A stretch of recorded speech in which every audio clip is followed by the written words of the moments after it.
Welcome to Tony McGee's Pro Football Plus. As you know, we're getting now 4 in a row. A few weeks ago, we thought it was impossible for this Washington team to make it to the playoffs. At the same time, we thought that Gary Clark wouldn't be driving a Mercedes-Benz when he was going to the bathroom, but he's doing that, and they're winning. So when we come back, we're going to tell you how both of them did it. We'll be back in a moment. Welcome to Tony McGee's Pro Football Plus television show, here on the Mid-Atlantic Sports Network. Let's welcome our co-host this week, the former chaplain of the Washington football team, Mr. Milton Harding. A man Tom Knott once called Mad Mike, the mouthpiece of NCAA maniacs, Mike Baker. Washington football team beat reporter and member of the Fairmont University women's basketball 1,000-point club, Miss Donna Hopkins. One of the most prolific pass catchers in the 20th century, and 4-time Pro Bowler and Super Bowl wide receiver Gary Clark. And a man who played in the NFL for 14 seasons, and one of the all-time sack leaders in the NFL, Super Bowl pass rusher Tony Mac the Sack McGee.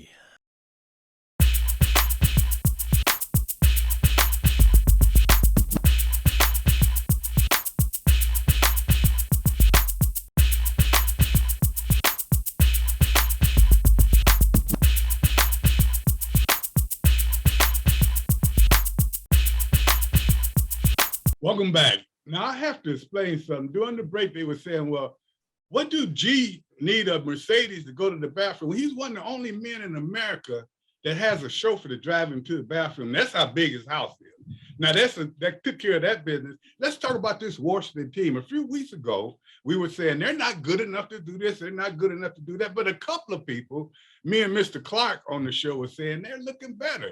The rest of these people that never played the game, they didn't know that. And they would tell us we were wrong. But if you take a look at them, I did get a question down, and I know you're going to talk about the quarterbacks and you're going to talk about the wide receivers or the offensive line. But Abby from out in Geico say, do we have good enough running backs to go deep into the playoffs? As you know, Gibson, he had a pretty good day, 88 yards rushing, 5 catches, a TD. But are they good enough to go deep into the playoffs? Because you have to run the ball.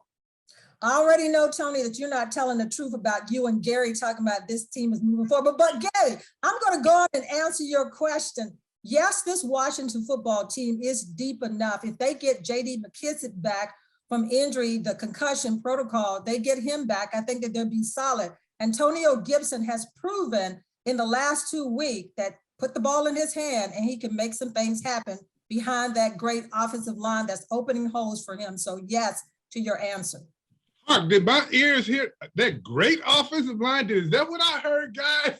Yes, you did. Was Donna the one saying a few weeks ago they couldn't block each other? I did not say that, Tony. I said the offensive line was strong with the depth that they have week after week. So let's get the story straight, Tony. You know, we are joking about that, Gary Ford. That offensive line has improved. And I think one of the things that has made it improve a great deal is they're sticking to the run a little bit longer. Even though Heineke went 5 for 5 on the first drive, they still went back to the running game. And I think that made a big difference. Yeah, Tony, but and like you said, I think the balance now, and Coach Rivera said something in his Monday press conference. He said that the coordinators are doing a good job of calling the game for the talent that they've got. So I think that with the balance of the running game and the passing game and setting up and whatever you say, Gary, I don't believe him. But I think, Tony, that the running game has established a lot. He just biting the top. But you know what, Donna, and we talk about the running game, but what Heineke is doing is helping the running game. He's making plays when they need it with his feet. And I think that's very important. And now if you talk about the quarterback, you can start talking about he may be the quarterback for the future. Tony, come on. I would say that he's in the conversation to talk about that, because when you think about it, he threw the interception. He was composed enough to come back to set the Washington football team up to score that 49-yard field goal. So I think that he shakes things off. And Gary talked about that a couple of weeks ago, that he likes this guy and that he's one of those guys that is like the good year bunny. He takes a licking and he keeps on coming. And this Washington football team, I think with him, has done some good things. And week after week, the more experience he gets, I think the better he has performed. And we can't just forget that offensive line. I gave him a B. I gave the offensive line a B. But when I went to the receivers, G, it looked like we only got 2 that we can count on each and every week now. Well, I mean, it's just our passing game, the way that it's set up, it's kind of like a 5 to 10 yard gain offense at the end of the day. Every now and then we'll take some deep shot. It's kind of seems like it's built even a little bit more around the tight end a little bit as well now lately. And don't get me wrong, it's okay. But again, the defense won the game like they did the week before. The defense won the game again this time because we scored 17 points. Don't get me wrong. That's all we should have to score to tie or win a game. That's all we should have to score. But moving forward, I would like to score a few more points. I'd like to score at least 24 or more points, in case, our defense does have an off week moving forward. But the defense won the game again. I gave my receivers, I gave them a B because they did what was necessary to win. I give the quarterback a B, necessary to win. I give the line a B, necessary to win, because again, my running back should average about 5.5 yards a carry and a good offensive line blocking for me, not sub 4. And I'm pretty sure he's probably sub 4 in what he did. Even though he had 88 yards, I'm pretty sure it's sub 4 in what he's doing actually carrying per carry. So, But Milton, I'm going to get to you with the running backs, but Mike, I need to ask you first. It looks as if they may not be running excellent, they may not be passing excellent, but whenever they need a long drive, just like that drive in the fourth quarter, 75 yards, and they came up with the score, this team has the propensity to be able to do that. It does. And, it's interesting. They've focused a little more now that Thomas is back. They focus more on the tight ends in this game, Tony. And I think you saw the difference Logan Thomas can make in a game. And Donna will have a report for us. I understand that the injury may not be as serious as we thought, but the block below the knees in the tackle box on Logan Thomas, supposedly it's legal, Tony. But my question would be, does it have to be legal? I mean, that was amazing one-hand grab in the end zone by Thomas. And but I did think that he could have made a play on the pass that Heineke escaped on the scramble. I thought he could have made that catch. It was kind of low though, Mike. It was kind of low. You give him a little play on that. Yeah. Oh, actually, that was a little over his head, actually. But you can see the defenses have no answer for Logan. I mean, they just don't. And you got to love tight end John Bates. I mean, this guy's got a shovel. He scooped in the last 3 weeks. He's literally scooped 2 out of the dirt almost. 2 low throws to keep drives going. And Donna, maybe you have some answer on Ricky Seals-Jones, whether he'll be back soon. But I'm going to give the tight ends an A-, Tony. And have you guys heard anything on Thomas, Donna, or Ricky Seals? Is he going to be back? Well, Logan Thomas's injury wasn't as bad, like you said, as they thought it was, because they thought originally it was ACL and an MCL.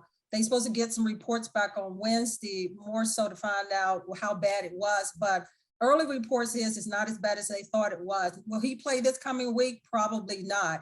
But Bates, like you all said, the next person gets in, and then Ricky Seals-Jones, I think that he may be out also this coming week again. Oh my! But Milton, if you take a look and I know you know about the running backs and everything, the tight ends not being there. Give me a grade on the running backs. I said a B, Milk. What do you think overall?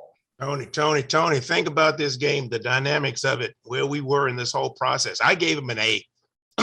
It's great to hear all this talk about running backs over the weeks. Gary says wide receivers win games,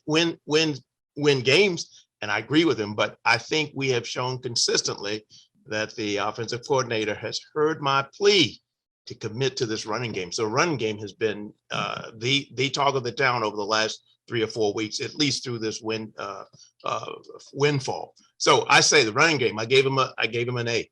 You have Hey, to. You know, he had 88 yards. Yeah, And I gave him another- a B plus.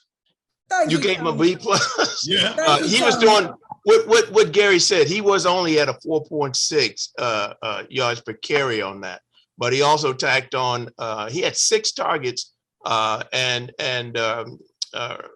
he caught 5 and had another 23 yards to contribute there. But I like this running game now, and I just hope that they will stick to it. Just make it. I give him an A. I give the actual player Antonio an A Gibson. because he caught 5 passes and also ran the ball. So I give him an A overall. Yes. I'm just talking Right. about that position.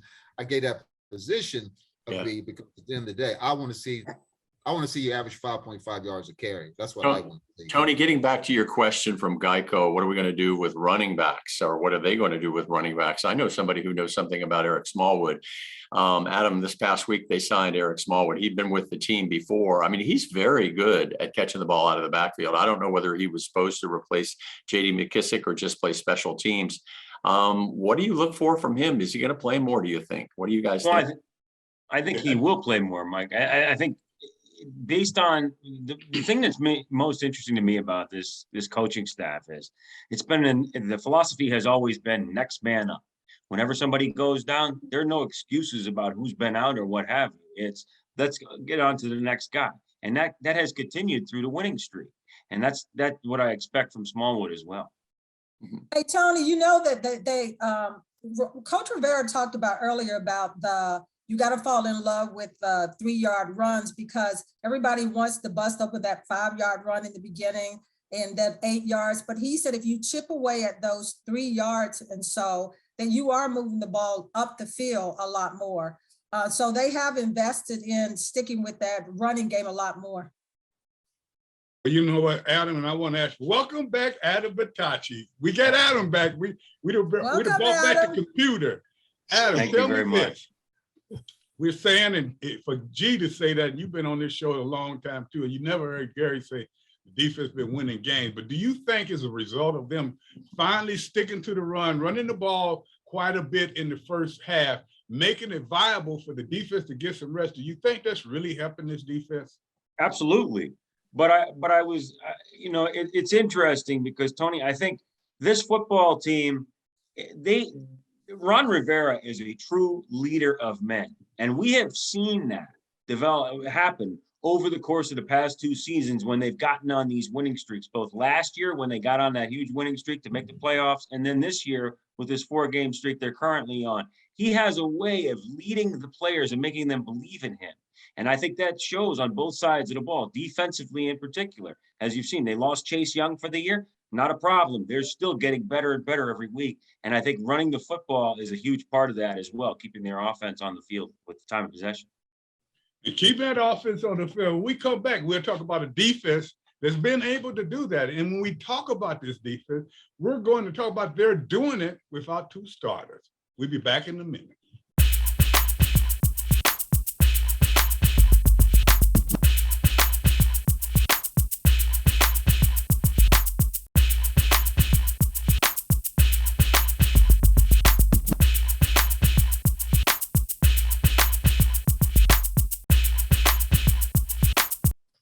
Now you talk about the team or the part of the team that's going to take you to the big game. You're talking about people that are controlling the line of scrimmage. You're talking about people that got 2 defensive ends hurt and got 2 more in there playing better. Ioannidis, they say, was the best player in the game, but he was just one of the best. When you look at this defensive line, guys, finally, they are dominating the way they should. And when I look at those young players, it's going to be hard for some of the starters to get back in there. What do you have to say about that? Hey, Tony, when you started the defense, I wanted to go, let's go D, let's go D. But you know what? The defense in the last 2 weeks have given up 15 points per game. And when you do that, that's solid. I mean, you win games right there. Defense wins championships. But that defensive line, and Daniel Wise is a young guy that has come on too, got in this past week. And like you said, Smith Williams and Shaka Tony. And Coach Rivera talked about that middle with Ioannidis and those guys, Jonathan Allen. And Jonathan Allen got a little nick up in that game. Hopefully he'll be ready to go against the Cowboys. But when you look at what the defensive middle is doing and those young guys out on the end are doing, what can you say? They are playing outstanding ball. But Tony, talk about what you see in these younger guys and what they're doing to make the difference in the game week in and week out. Well, this is week 14, and for the first time in week 14, Milton finally got it right about the defense. He said he's playing discipline. Yes. I'm joking about that, but at the same time, if you look at these two young players, not only are they making plays, you see them when it's not on their side, they keep them containment, keeping that outside shoulder, never letting the quarterback get there. When they're trying to trap them, they're coming down and meeting that guard right in the hole, not going upfield, not running around. They're going and doing what they're supposed to do. When they're playing the run, they're taking it on right at the middle, in the center, two-gapping the guy. These guys are playing fundamental football and making plays. Right now, in my opinion, which is probably an old man's opinion, is opinion that these guys right now are playing better than the starters. Well, saying that, Tony, Coach Rivera said that Montez Sweat will probably be ready to come back to start practice on Wednesday. And he probably won't play much on Sunday, but if he comes back, does he get his starting position back? Not right away. I think he'll have to earn it for two reasons. One, they'll give him a chance to get back in shape. And number two, they need to know that he can outplay the person in there. And when you look at that, you need to look at that all the way up and down. The two big defensive tackles in the middle are doing their job, but Ioannidis is coming in playing 2 or 3 positions. I'm looking to get these guys on the field as much as I can. And Adam, you tell me, what do you feel about this defensive line now? Are they making the whole team better? Are they making it? Even the linebackers are playing better. I gave the defensive line a B+. I'm not giving them an A until they just shut people out. But give me what you've been seeing the last few weeks. Well, I agree with you, Tony, but I'll tell you what's most impressive to me is the depth of the defensive line. If you look at their defensive line, it's Tim Settle, it's Matt Ioannidis. It doesn't matter who's there. They got the next man up with their defensive line because of their depth. Now, here's the other thing I've noticed about their defensive line. They've been able to get to the pressure to the quarterback without blitzing, which has helped them. And also, their third down defense has gotten a lot better over the past few weeks. That's a credit to their defensive line and their pressure they put on quarterbacks. Schematically, whenever you do get that defensive line putting the pressure and the linebackers controlling the middle and the defensive back controlling the back, you really have a good plan there. And that's what I look at the linebackers. And I know we've talked about him quite a bit, but this young man, Jamin, he is the real deal. 52, the rookie, can play ball. He has changed that. And Mike, you tell me what you see with these linebackers. Seems as though now he's making plays that they thought other ones would be making, but he's making a lot of plays. Well, you know what's really interesting? I'm glad you again asked me about linebackers this week. So I did a little tracking.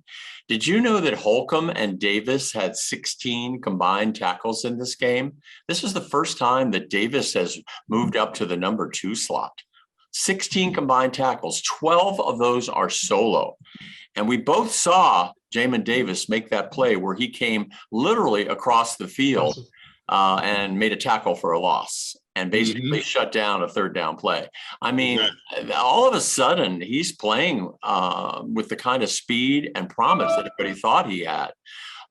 So I think he's actually maturing before our eyes. But if I could just touch a little quickly on this secondary, because everybody was worried about Landon Collins being out, but I don't think it was a problem. They just plugged into Shazer Everett in what we call the 2 safeties in a box.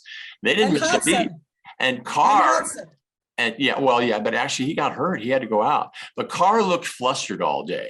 And I'm loving Bobby McCain as the center fielder. I mean, he must be loving this role. But I thought Kendall Fuller, William Jackson, they're covering receivers for the most part. It's remarkable to see Jackson's speed. He sort of made me feel good about the money that the Washington team paid him. Anyway, he is showing as a true cover corner. I give them a B+, but I will say there was some spotty tackling early in the game, but they did tighten it up, Tony. Mike, you were watching the game. That's the one thing that I said about the defensive backs, especially the corners. They were supposed to be the cleanup people, and on a lot of running plays, they missed that first tackle. You can't do that. If you're the outside and you're the last point of attack, you have to make that tackle. You throw your blocker off, you get in position, and then you miss the tackle. That's the one thing. That's why I only gave them a C+. They have to tackle better. But overall, this defense now is looking like a championship defense. Yes. Gary, you can see that even as you look and you think about receivers and stuff, you don't see receivers from the other team running free as you have in the past weeks. No, I mean, I mean, the score tells you everything. 15 points. I mean, it literally tells you everything. You hold a team to 15 points. In this day of passing crazy offenses, come on now. I even got to give the DBs credit. And I didn't pay much attention to the defensive secondary. All I know is nobody scored. That's all that matters. Right. At the end of the day, that's what matters. Like, nobody got into the end zone. They got in the end zone 15 points wise. Come on now. Yeah. You could Tony, you talked about the uptick. 15 points. You talked about the uptick in the linebacker play, and then Mike mentioned the DBs. I think all of that, the onset on all of that was how well the defensive line is playing up front. It makes Holcomb's and Jamin Davis's job a bit easier, as well as the DBs. So with the improved line play, you're going to see it should have a ripple effect, I think. And I think we're seeing it. We're going to change up the game plan a little bit right now, Mike, if you don't mind. And Adam, I want you to tell me about the special teams, and if you had to give them a grade, what would you give them? And the reason I want this in this segment, because next segment, we need to talk about, now we can start talking about what is the NFC East doing? How can they get and win the NFC East? Can they get to the Super Bowl? We're going to talk about that. But right now, Adam, we've been looking at this special team. I know you haven't been on the show this year, but I know you watch them very closely. Tell me the improvement you've seen in them, and where are they now as a group? Well, I think I would give them based on this week's performance, I'd give them an A. I mean, to have a first game and have a kicker come in his first game and to make the game-winning kick with all that pressure, to me, that was icing on the cake for me. He gets an A for the game. In fact, I think he deserves the game ball to do that with the pressure on, the way he did, to come through in the clutch. That's something they've struggled with all year. And even going back to last year, field goal kicking cost this team games that they could have otherwise won going away because of missed extra points, missed field goals, and such things. If Johnson can do that, can take care of all that and not have that problem, they should be fine moving forward in the kicking game. Tony, let's talk about how difficult it's been, the kicking game. They've gone through 4 kickers here in Washington this season. And for him to come in, he's from Virginia Tech. He was 7 for 7, had been doing well. He was with the Saints, and then he missed 2 extra points and got cut. But Washington picked him up. And for him this first kick to be 49 yards, it barely went in, but it still went in. That was huge for this Washington football team. To that point, Donna, I want to say, too, this is a little nugget you probably didn't know. Sly, I think, is also attached to Virginia Tech, who got injured and went out. But here's a deal with Brian Johnson. He had already been in a position of kicking 3 game-winning field goals for the previous teams that he played for, even though the extra points got him cut. He's been in that situation before. I was very pleased with that production. I agree wholeheartedly with Adam. He gets maybe a couple of game balls for that, just because he won the game. Hey, Donna, how can Milt say you wouldn't know something? He's telling you don't know his question. Did he pick out that question? Possibly not know. I said she possibly would. Slide with that because, hey, Tony, I let him slide with that to make him feel good. You can't be letting Milton slide. Throw me a bone every now and then. He came back on the show and wouldn't even speak to me. So you know what? Don't let him slide. Donna, and then the thing about it, Donna, he said that you were the only one who wouldn't know this. Yeah. Hey, Tony, false information. You see that with false information. So you know who to believe. It's nice to be able to sit here and joke right now, but at the same time, it's nice to be able to look in the future a little bit and see that your team does have opportunity. Also, you have opportunity to go back and look at the decisions that were made early that prior we thought were wrong, but now we say they were character building. And we look at this team as it grow weekly. The one thing that we can say, when you look at this show today, every facet of the team, we have given improvement week in and week out. So we've been real honest with it. And you know what? If you look at it right now, and they take it game by game, when we do this segment on the NFC East, these next 3 games may decide everything. Yeah. And I tell you everything. And I'm going to take a break now because I want to get out of here. Because this next segment, Adam, I want you to break down this NFC East for us. You know, we've been having Donna give it to us, and she's been giving us Brady came. Oh, what are you trying to say now? I'm just saying. We'll be back.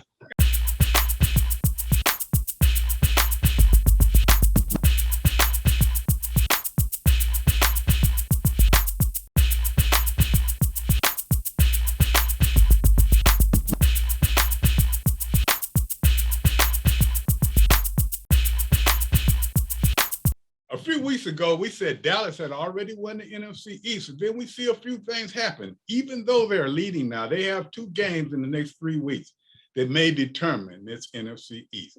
Before, they were talking about how bad the whole group is. But right now, you got 2 or 3 of them with the possibility of going to the playoffs. What do? We bring Adam Big Tachi back in. Toch, tell me about this NFC East and how can this Washington team win it? Well, Tony, it's interesting. I was thinking about this earlier today when I was analyzing this division. And I like Taylor Heineke. I think he does a lot of good things as a quarterback.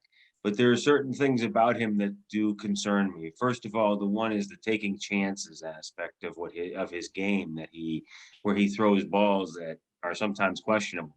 I'm a little concerned if you're getting away with it against the Raiders is one thing. You might get away with it against Dallas the first time with Diggs, but over time, after a while, he's going to make you pay for it. It's going to be a pick 6. Those have to stop. He's going to have to be more careful and more efficient with the football on those drives moving down the field if this team's going to contend in the NFC East and actually win the division. I like that. And, if you take a look at that and you look at this Dallas team, they're playing excellent in some positions, but in some other positions, they're not playing well and look as though they're getting worse each week.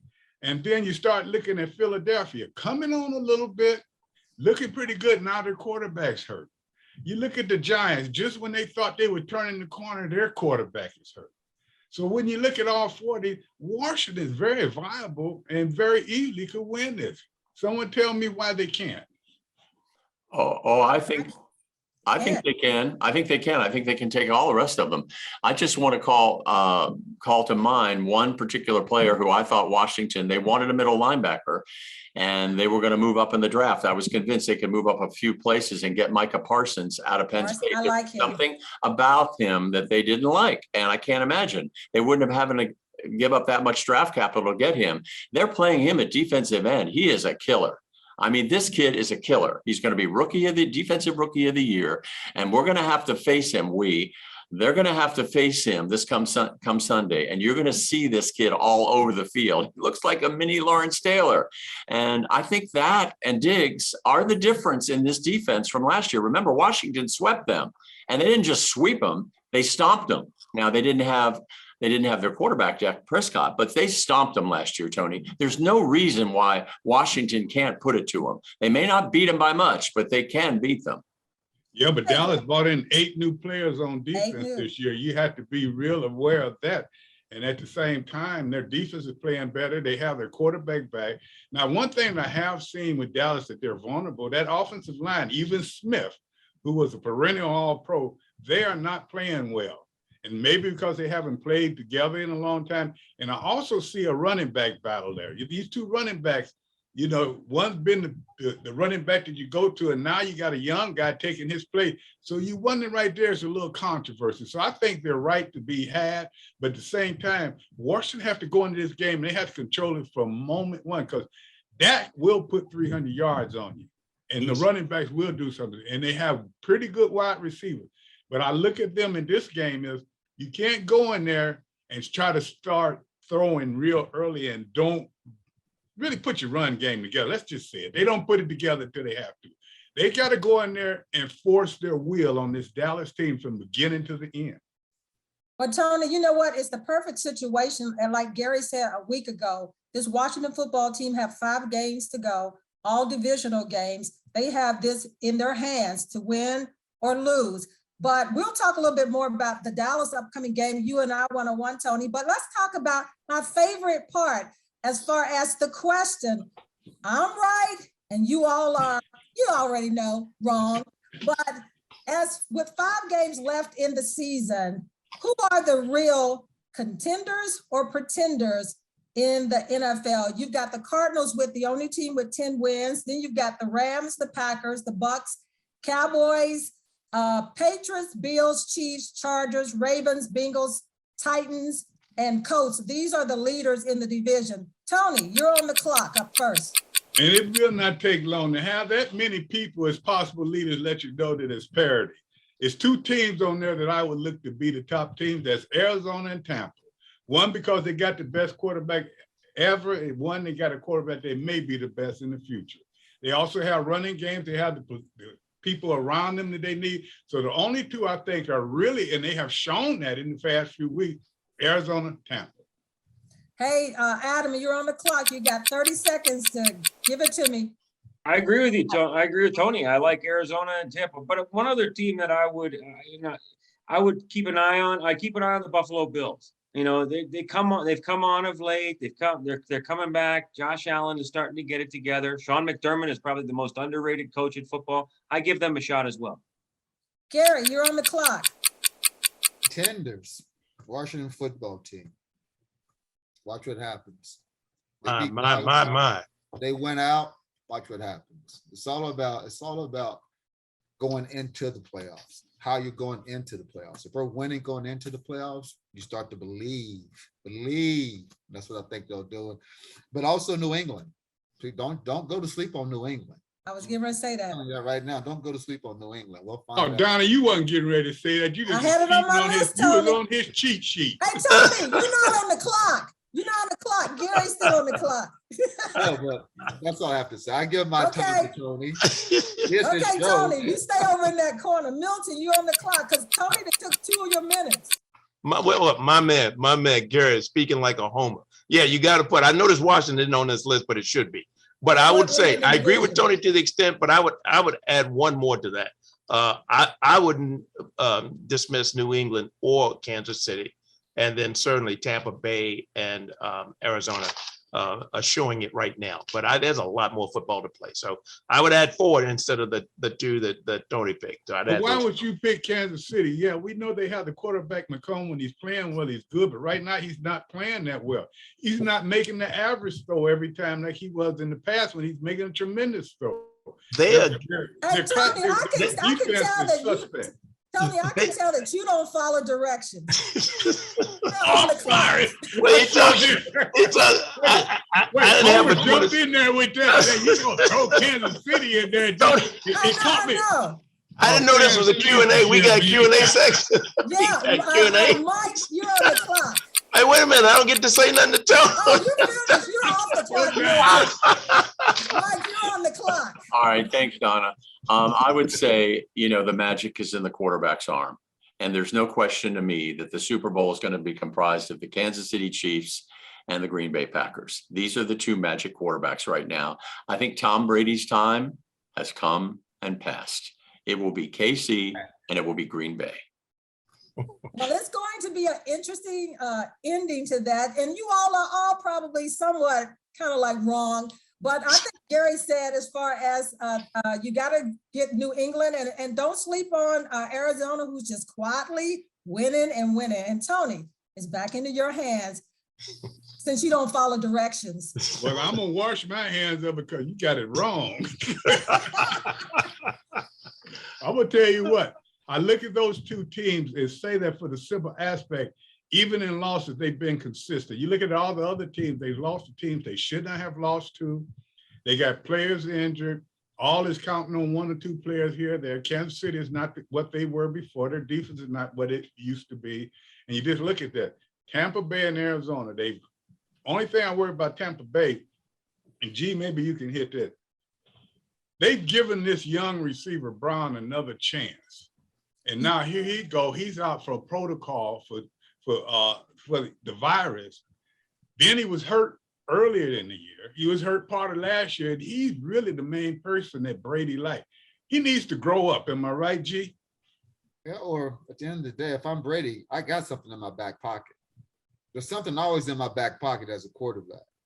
I used to be one of those back pocket receivers myself. I was Joe T's back pocket receiver until he told me to start the young guy. So when it's Brady, he's always got something in his back pocket.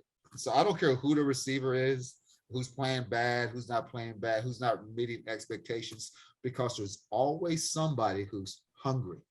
And they want to give them the chance to have the expectation. Just like the defensive linemen, they may not get their job back. Because once I took my position, I didn't give it back.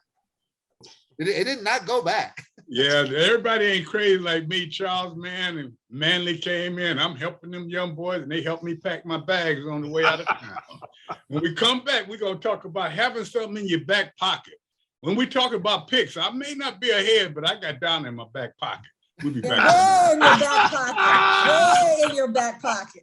Well, Tony and Gary, it's Dallas week. Is the rivalry back? And Coach Rivera is calling out the fans to say, look, we need you all to be in the stadium. Is the energy with Washington winning these last 4 games igniting that Dallas-Washington rivalry again? I think I'll let G take that one first because he's been close to that. I've been out of it a long time, but I know it's in my heart. It does. G, tell us a little bit how you feel right now. And what do you think that finally, again, we do have a rivalry? The excitement is back again, 100%. You know, I have a suite and I'm getting suite ticket requests. And then they say, well, if it can't get you me in the suite, can you get me tickets somewhere else? So they're definitely piling in because it's the Dallas rivalry and the Washington football team rivalry is back. It's 100% back because it means so much. This game, quite honestly, for the Washington football team, if they win, they control their own they already control their own destiny at the end of the day. So I can't wait to see the game myself. I can't wait to see the game. Hey, Tony, do you like hearing that ring of "We want Dallas, we want Dallas"? I like to see them. I like to see them seats moving like they used to do in ILK. You look back there, the seats were moving. The people was out there. They had the 2 little twins there, and we had the Indian there. We had everything going on. Haven't had that feeling in a long time. Not saying we're getting ahead of ourselves right now, but did you hear G talking about? I couldn't get enough sweets for all of the people that I know needed. the sweets. Hey, sweets. Here we are just hoping to get a seat, G. Come on, man. Who you know? Put us on to them. Hey, Tony, so Tony, when if you're coming out of Atlanta, I got you. I got Okay. Yeah. Well, Tony, when you look at this Dallas team, they started off strong. Everybody thought that they were going to just run away with the division. But when you look at them, is there any cracks in the armor now that this Washington football team is coming on now? Can they be exposed right now? Well, the one crack is this. They had a lot of young players in the beginning. They were still winning. They had 8 new players on defense. They were acclimating themselves to how to play this game on a pro level. But the one problem they're going to have, and you can see it already manifesting itself, is who's going to be the #1 running back. They have 2 running backs right now. They have a proven one. They have one that's proven themselves. That's going to be tough right there. Now the receivers who's been hurt quite a bit the past few weeks, they're back. So they're dangerous. Dak is starting to feel better each week. One thing I do say, the offensive line is not what they thought it was going to be. That offensive line has been one of their strengths.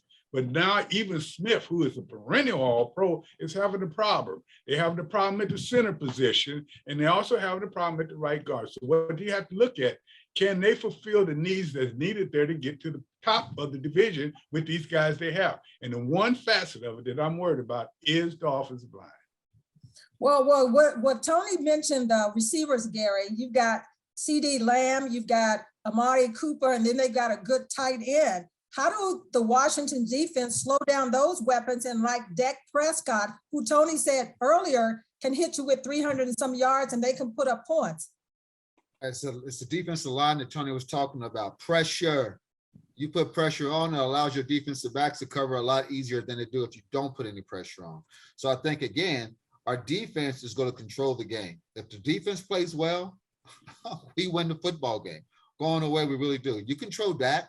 You take that passing the game away, you can prepare for the running game because up front, we got studs. We just do. The guys that came in and replaced our starters are studs. Okay, Tony and Gary, Washington's offense against Dallas's offense. Who has the edge? Dallas right now. Wow. And that's not any putting down of Washington. Washington has a lot of players that's learning to play the position. And the only reason I give Dallas the edge is because they have a lot of players that have played the position together. But Washington is coming on. Heineke make plays when he needs to make plays. Receivers got to get a little bit more aggressive. In the running game, we got to make sure that line can stand up. Right now, Dak and his offense is a little bit better, but I think the defense will make up for that. Gary? I kind of agree with Tony. At the end of the day, we got to at least score 24 points a game. That's the way I look at it. 24, and we started off scoring points. We did as an offense, but recently our defense has been controlling the game. We've been winning games because of our defense, and our offense has not did anything to make us lose the game. And I think it may be that again against Dallas. As long as our offense goes out there and plays consistently like they've been playing, we score at least 17 points or more, we should win the football game if our defense does what it's been doing the last 3 weeks. Well, one thing about it too is both Dallas's defense and Washington defense is tops. Dallas's defense versus Washington defense. Who has the edge? Tony. Washington. I agree. Gary. Washington. No doubt about it. They may have Dallas may have a few different positions that they're in, but when you look at the overall defense, lights at 15 points. Come on now. That's lights out. 2 times in a row. I'm kind of loving this. So I'm going to win. I'm kind of loving this as we go out. Can I just hear from both of you all? Let's go Washington. We want Dallas. We want Dallas. See, I'm ready. I want to throw out my pom-poms. Tony, it's back. Before I do that, I want to ask you one thing. Why did you put Milton off before you start asking these questions about? Homer can't tell the truth, Tony. Homer cannot tell the truth. We want Dallas. We want Dallas. Again, come I on. never said we want Dallas. What I always say is I got Dallas. I got That's you. what I'm talking Dallas about. I got you, The referee Dallas. is back. I And got you, Dallas. with that being said, we got the picks coming up, and we got that too. Donna, are you a little ahead right now or what? I'm a lot ahead, Tony. Gary, where are you at? Hey, Tony, where is Gary at? Let me go to the back of the line and I'll find him in a minute. Hey guys, it's always good to take a look at the picks each week and see how everybody's doing. Generally, it's an embarrassment for me, but I have not sunk into the depths that I have in past weeks, and I have emerged victorious, and I won the picks this week with a lousy 3-2 overall record. That is pathetic, but nonetheless. Mike, when did we start going week by week? It's a weekly prize. You gotta make yourself feel good, Mike. You gotta make yourself feel good. I finally won one. And the only reason I won this week was because I picked 2 games that no one in America would have picked. And I picked the direct opposite of every other bettor, and I won. That'll never happen again. All right, so we have Baltimore, who made a terrible decision in their game this past Sunday. They're going into Cleveland. What is Harbaugh thinking going for 2? Can I ask you all that? This week we have Baltimore at Cleveland. Well, you know, he was thinking of building character, but really all he was building was doubt. Because when you got an opportunity to score and tie a game that you've played long and hard in, you don't worry about, if you tell me that you're going to go for 2, when you know you can kick one and do whatever you need to do, then it tells me you don't think you can win that game. I mean, why do you go for 2 when you can tie it up and you keep on playing unless you think it's lucky that you had the opportunity? You know, this could be. Yeah. Go ahead, Donna. No, and the fact that Baltimore has been struggling the last 5 weeks, and Pittsburgh actually was playing well in that game. So I'm with you, Tony. I was like, really? You weren't that great that you would have went for 2. Well, when you got Baltimore now going into Cleveland, there were some people picking them as the AFC champion, and they have definitely languished. I think some people are saying this is Baker's last year as a starting quarterback. Any chance that Baltimore could be upset by Cleveland at home? No. No. We were thinking, Gary. We were just thinking. Yeah. Let's I said no. take I got to go the opposite way. I'm going to tell you what, both of them are struggling the way. And if you really notice, Yeah.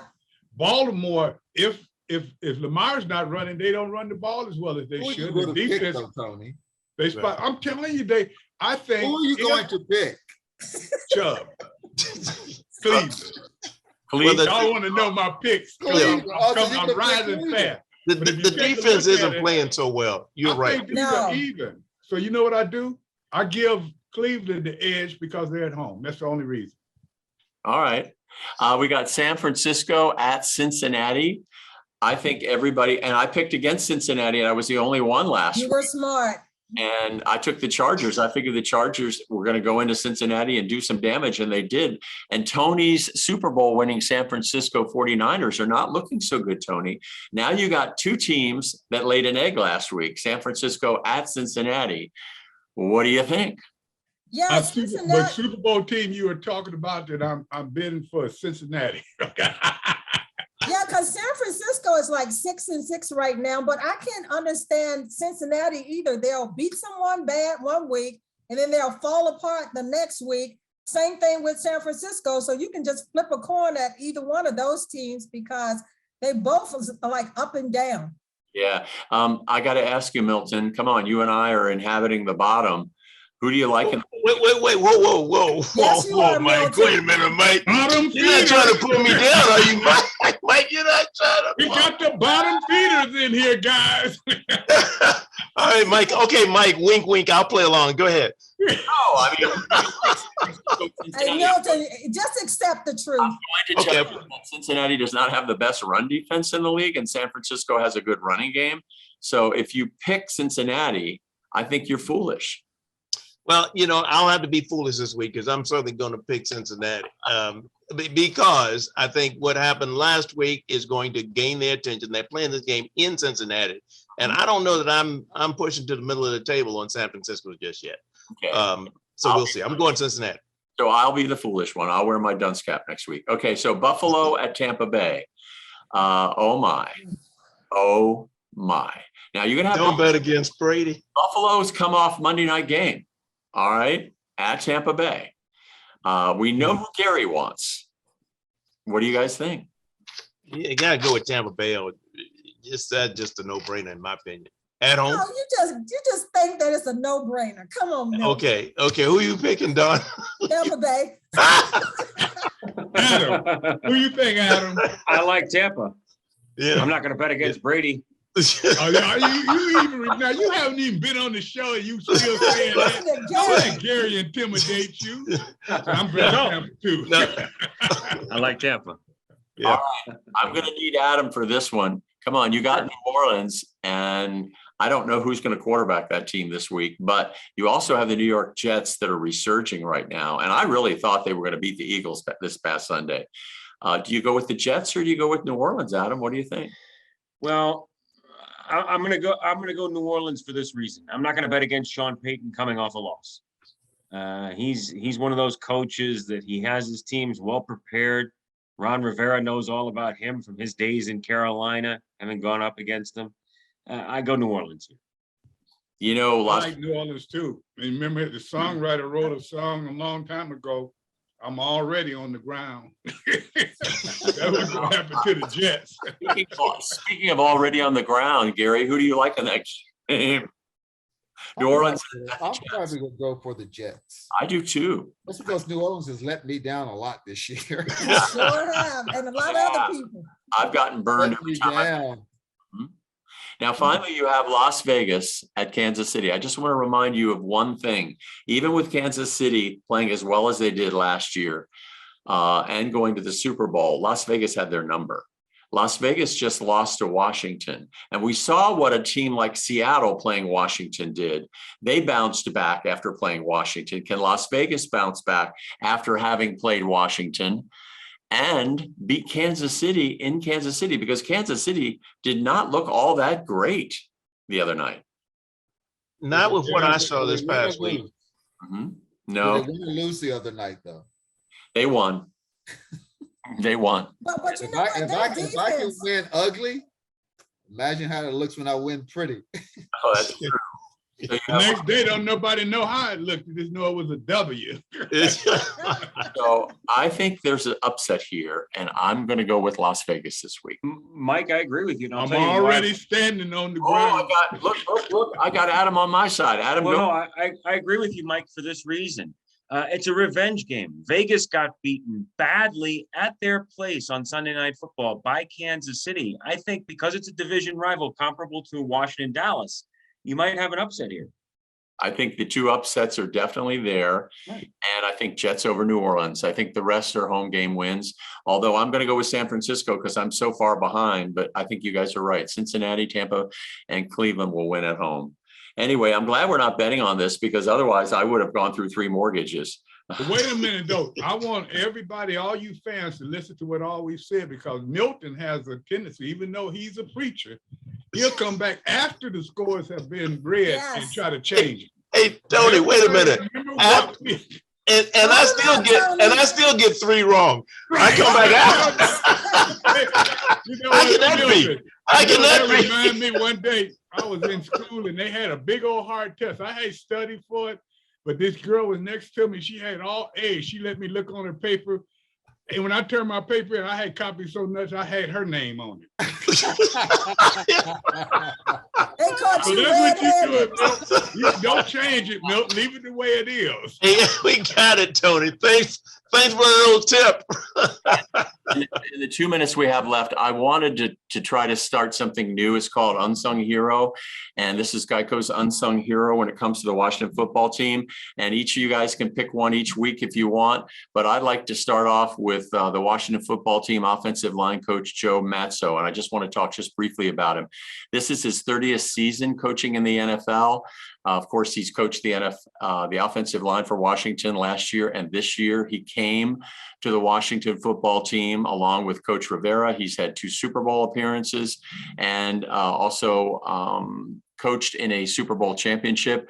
Masco, in addition to coming along with Rivera, did some pretty spectacular things last year that went pretty much unnoticed. You remember 2 years ago, Morgan Moses was one of the offensive linemen that led the league in penalties. And when Matzo came in, he turned Morgan Moses' career around. Morgan Moses reduced something in the neighborhood of 13 or 14 penalties down to 3. Not only that, when Washington really needed a left tackle, he moved right tackle Morgan Moses over to left tackle when they were really desperate in that stretch run last year. And Morgan Moses played very well at left tackle. So he turned that kid's career around. And then what Donna said earlier, I think is so key. He's taken 4 different centers on that offensive line, and he's done miracles with them. We haven't missed a beat, or they haven't missed a beat. So my unsung hero this week, and it hasn't gone unnoticed that all of these offensive linemen have played well this year. He's John Matsko. I think he deserves a good call. I agree with you, Mike. And Tony, could you also, and I know the time is almost out, to remind the people that they can get the Black 14 t-shirt by going to your website? Please go to the website. We have Black 14 t-shirts. It's black14.net. What we're trying to do is buy a shirt and feed a family. We've given over 7 trucks of $50,000 of non-perishable food to people in need, and we want to keep that going, and we need your help. But with that saying, you were talking about how he changed Moses. Mike, where's Moses now? He's playing on another team. Oh, he did change him all the way. Well, ladies and gentlemen, we'll go out with that. He didn't only change his play, he changed his address. And when we come back, ours will be the same. So as we say, never goodbye in the minute.